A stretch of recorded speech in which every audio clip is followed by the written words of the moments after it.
In fact, in New York State, if you're white, you have to go to the back of the line to get medical help. Think of it. If you're white, you go right to the back of the line. So my last thing that I just want to say, because you touched on a great point, Zach, but I think something that we can all understand and agree with is, look at Rosa Parks. She was accommodated to the back of the bus, but she finally took a stand and moved to the front because she knew that that wasn't lawful.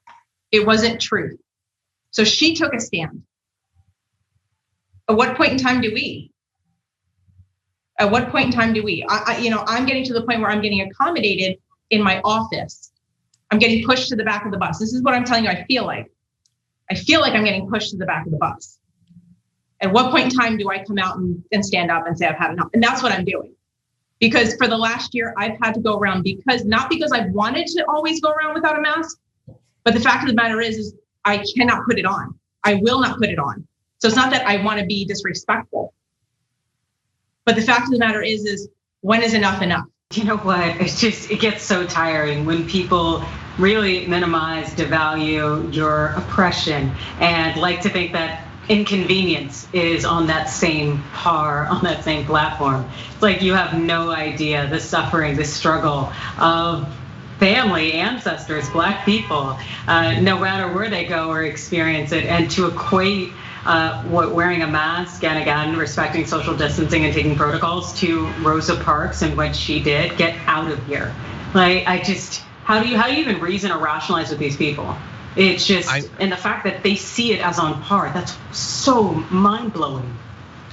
Yeah, and I mean the other council members, I don't think they knew exactly what they were supposed to say to that.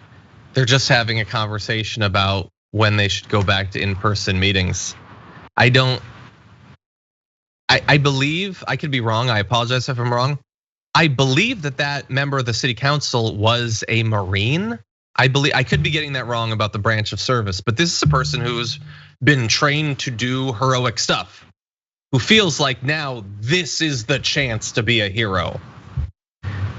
Like choosing to not wear a mask specifically to send the message that enough is enough. That's madness from a person that we should be able to expect far more from. Take your pick, because they were a Marine or because they're an elected official. Either of those should be enough. We can look back in a time in history where people were told to wear a gold star and they were definitely treated like second-class citizens, so much so that they were put in trains and taken to gas chambers in Nazi Germany. And this is exactly the type of abuse that Nancy Pelosi is talking about. They go to these meetings. There was a guy handing out yellow stars of David adorned with the phrase, "Do not comply." This is something that we've seen multiple times. People who don't want to put a bit of cloth on their face, implying that they are being persecuted like the millions killed by the Nazis. But in this case, the mayor actually spoke out in support of them. So here is the mayor of Anchorage. I see, and just as we've referenced the Star David quite a bit here tonight, but there was a formal message that came out within Jewish culture about that, and the message was never again. Yes, that's an ethos, and that's what that star really means, is we will not forget. This will never happen again. And I think us borrowing that from them is actually a credit to them. Thank you, Mr. Mayor. Thank you. So apparently this was a council member who was Jewish who asked him about this. And he assured that Jewish council member, no.